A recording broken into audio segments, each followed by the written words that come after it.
The 2025 Australian Grand Prix recap. What a weird race to start the 2025 F1 season.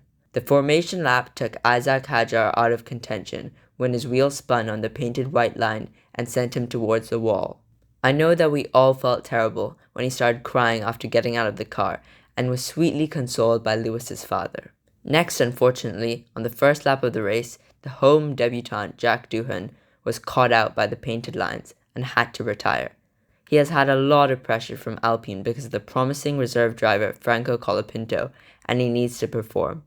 Definitely not what he wanted from his home race.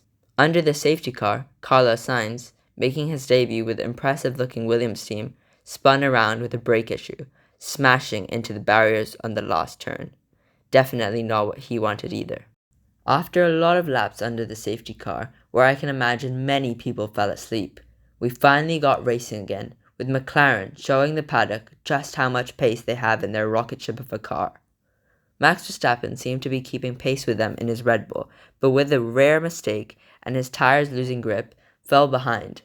Meanwhile, his teammate Liam Lawson was having trouble at P15 after his terrible quali. He slid on the damp track and crashed into the barrier, probably making Helmut Marko wonder if he made the right decision. Speaking of victims of the race, the most devastating one was Oscar Piastri. The home hero was inches away from winning his home race when McLaren told him not to fight Lando Norris. This seemed like a terrible call, as the Aussie was fighting for a home win and there was no championship battle as it was the first race of the season. He and his teammate both had moments when the rain came pouring down. They both went off the road, but Oscar's moment was complemented with a slide off the road into the grass. He managed to recover to 9th place, but it was a tough pill to swallow for him and the Aussie crowd, with his teammates storming to victory with some pressure from Max Verstappen in the dying moments. When the rain came down around lap 45, the McLarens and Verstappen came peeling into the pits for inters, while Ferrari chose to stay out with their drivers in a 1-2, both on the slick tires.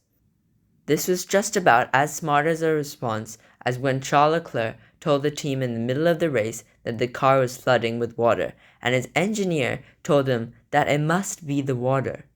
They both had to pit for inters after slipping and sliding on the slicks, falling to P8 and P10.